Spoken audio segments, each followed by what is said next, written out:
ইতিহাস সমৃদ্ধ বিক্রমপুরের দক্ষিণাঞ্চল এবং প্রাচীন বরিশালের ইদিলপুর পরগনার কিছু অংশ নিয়ে বর্তমান শরীয়তপুর জেলা গঠিত।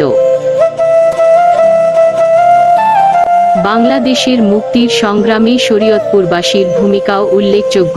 স্বাধীনতা পরবর্তীকালে জেলাটি ফরিদপুরের মাদারীপুর মহকুমার অন্তর্ভুক্ত ছিল।